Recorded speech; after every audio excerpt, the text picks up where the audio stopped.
وخلق اللہ السماوات والارض بالحق، جبکہ اللہ نے آسمان اور زمین بنائے حق کے ساتھ، عدل کے ساتھ، حکمت کے ساتھ۔ وَلِتُجْزَىٰ كُلُّ نَفْسٍ بِمَا كَسَبَتْ، تاکہ پورا بدلہ دیا جائے ہر جان کو جو کچھ اس نے کمایا ہو، وَهُمْ لَا يُظْلَمُونَ، اور ان پر کوئی ظلم نہ ہو۔ أَفَرَأَيْتَ مَنِ اتَّخَذَ إِلَٰهَهُ هَوَاهُ، یہ آیت اس سے پہلے بھی آ چکی ہے، اب پھر آ گئی ہے۔ کیا تم نے دیکھا اس شخص کو جس نے اپنی خواہش نفس کو اپنا الہ بنایا ہوا ہے؟ بہت اہم ہے یہ، دیکھیے میں نے گنوائی تھی آپ کو، اس 8 سورتوں کے مجموعے میں 4 تو وہ ہیں جو بڑی ایک ترتیب کے ساتھ جو توحید عملی کو بیان کیا۔ توحید عملی کیا ہے؟ اللہ کی بندگی، اپنی اطاعت کو اس کو خالص کرتے ہوئے، صرف اسی کی اطاعت، اس کی اطاعت سے منہ موڑ کر کسی اور کی اطاعت یا مخلوق میں سے کسی کی اطاعت ایسے معاملے میں جس میں خالق کی پھر معصیت لازم آ رہی ہے، یہ شرک ہے۔ توحید یہ ہے کہ تم اعبد اللہ مخلصا لہ الدین، اللہ کی بندگی کرو، عبادت کرو، اس کے لیے اپنی اطاعت کو خالص کرتے ہیں۔ اسی کا ایک داخلی رخ ہے، دعا اللہ سے کرو لیکن مخلصین لہ الدین، پہلی بات سورہ زمر میں، دوسری سورہ مومن میں۔ اب اللہ ہی کی دعوت، توحید کی دعوت لوگوں تک پہنچاؤ۔ ومن احسن قولا ممن دعا الی اللہ وعمل صالحا وقال اننی من المسلمین، اور اس کا جو ذریعہ ہے، میڈیم ہے اس دعوت کا، وہ قرآن ہے۔ لہذا سورہ حمیم سجدہ میں 6 جگہ قرآن کی عظمت کا بیان، اور یہ کہ دعوت جو ہے اس کی مرکزی مضمون۔ اس دعوت کے نتیجے میں جو لوگ آئیں، ملے، جڑے، جمع ہو، طاقت بنے، اور پھر وہ باطل کے غلبے کو ختم کر کے اللہ کے دین کو غالب کرے، یہ ہے اقامت الدین، یہ مرکزی مضمون ہے سورہ شورا کا۔ تو توحید عملی فرد سے لے کر اور پورے اجتماعی نظام تک ان 4 صورتوں مکمل ہو گئی۔ اب 2 صورتوں میں، سورہ زخرف میں اور یہاں سورہ جاثیہ میں، یہ جو اطاعت میں جو شرک ہو رہا ہے اس کی 2 انتہائی شکلوں کو بیان کر دیا۔ ایک شرک فی الاطاعت کیا ہے؟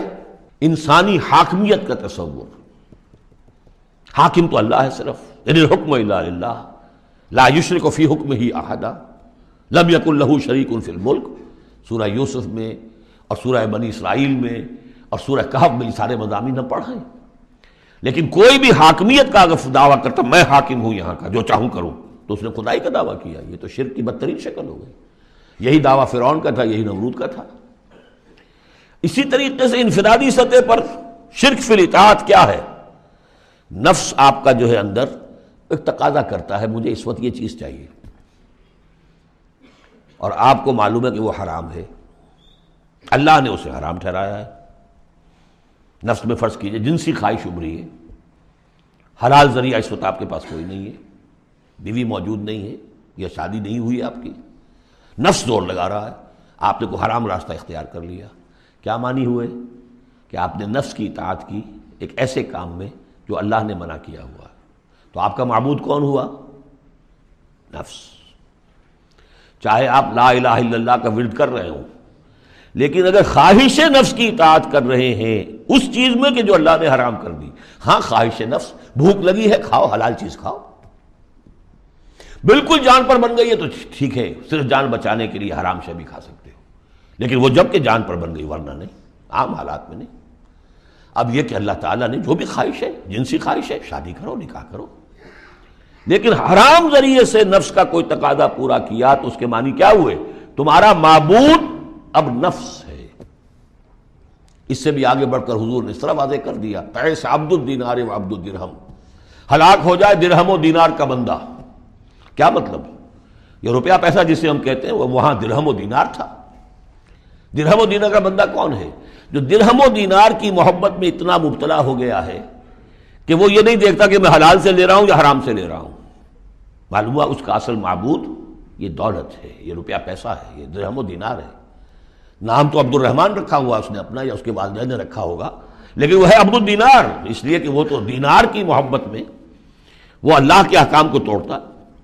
تو یہ آیت اس اعتبار سے سورہ جاثیہ میں شرک فی الاطاعت کی انفرادی صورت، اور سورہ زخرف میں شرک فی الاطاعت اس کی جو بلند ترین شکل ہے ریاست کی سطح پر، حاکمیت غیر اللہ، اللہ کے سوا کسی کی حاکمیت کا اقرار، ان دونوں کے مابین جو ہے اب فل ان دی گیپس، اس میں مختلف جو ہیں وہ آپ خود بھی قیاس کر کے ان کو پر کر سکتے ہیں۔ افرأیت من اتخذ الہہ ہواہ واضلہ اللہ علی علم، کیا تم نے غور کیا اس شخص کی حالت پر کہ جس نے اپنی خواہش نفس کو اپنا معبود بنا رکھا ہے، اور اللہ نے اسے گمراہ کر دیا ہے اس کے علم کے باوجود۔ عالم بہت بڑا ہے، بہت بڑا سائنسدان ہے، لیکن یہ کہ اس ساری سائنسدانیت جو ہے اس کے نتیجے میں ایمان اسے نہیں مل رہا ہے۔ گویا کہ ختم اللہ علی قلوبہم وعلی سمعہم وعلی ابصارہم، اللہ نے وہ مہر لگا دی ہے ان کے اوپر کہ پوری کائنات دیکھ لی، چھان لی، پھٹک لی، پھر بھی اللہ نظر نہیں آیا۔ یہ ہے مہر علی علم، بڑے بڑے سائنسدان، بڑے بڑے، اور لیکن یہ کہ اللہ نظر نہیں آتا ہوں۔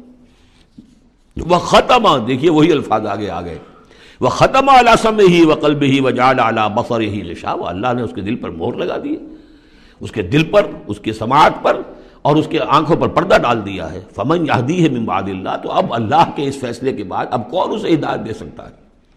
افلا تذکرون، تو کیا تم نصیحت حاصل نہیں کرتے؟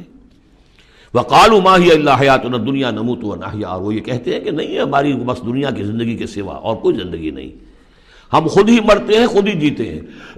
یہ ایک آیت میں یا ایک جملہ کہہ لیجئے یہاں پر پورا میٹیریلزم بھی ایک مذہب ہے کہ ہم کسی اور شے کو نہیں مانتے، میٹر ہی میٹر ہے، بس میٹر ہی کی صفات ہیں، پراپرٹیز آف دی میٹر ہیں، اس میٹر ہی کا انٹریکشن ہے، اسی سے کچھ چیز بدل گئی، ادھر ہو گئی ادھر ہو گئی، فزیکل اینڈ کیمیکل چینجز کے لاز ہیں، اس سے کائنات خود بخود چل رہی، کوئی چلانے والا نہیں، آپ ہی بنی تھی کوئی بنانے والا نہیں، اور چلتی رہے گی، اور ہم بھی اسی چکر کے اندر جیتے بھی ہیں مرتے بھی ہیں، نہ کوئی مارنے والا نہ جلانے والا، اور نہ پھر کوئی مرنے کے بعد اور زندگی۔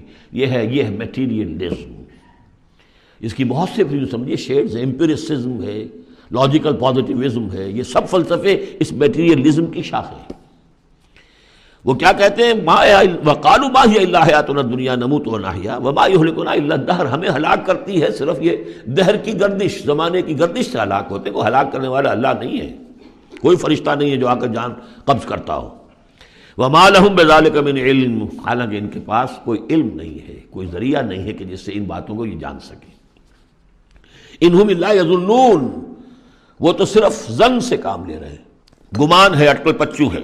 وَإِذَا تُتْلَىٰ عَلَيْهِمْ آيَاتُنَا بَيِّنَاتٍ، اور جب انہیں پڑھ کر سنائی جاتی ہیں ہماری روشن آیات، مَا كَانَ حُجَّتُهُمْ إِلَّا أَن قَالُوا ائْتُوا بِآبَائِنَا إِن كُنتُمْ صَادِقِينَ، تو ان کی دلیل تو بس یہی ہوتی ہے ایک، اچھا اگر کہتے ہو کہ بعد سے بعد الموت ہو تو ہمارے آباء و اجداد کو زندہ کر کے ہمیں دکھا دو، ہم مان لیں گے کہ ہم بھی اٹھا لیا جائے گا، ان کنتم صادقین، اگر تم سچے ہو۔ قُلِ اللَّهُ يُحْيِيكُمْ، کہیے کہ میں نے کبھی دعویٰ نہیں کیا کہ میں زندہ کر دوں گا، اللہ زندہ کرے گا تمہیں۔ ثم یمیتکم ثم یحییکم، اسی نے تمہیں زندہ رکھا ہے اور اس نے تمہیں زندہ کیا ہے۔ پہلے بھی تم ایک، اب یہ جو حضرات آئے ہیں ان کی سمجھ میں یہ بات نہیں آئے گی کہ پہلے بھی ایک زندگی اور ایک موت ہم گزار کر اس دنیا میں آئے ہیں۔ قل اللہ یحییکم ثم یمیتکم، پھر وہ تمہیں مارے گا، ثم یجمعکم الی یوم القیامہ، اور پھر تمہیں جمع کرے گا قیامت کے دن، لا ریب فیہ، جس میں کوئی شک نہیں، ولکن اکثر الناس لا یعلمون، لیکن اکثر لوگ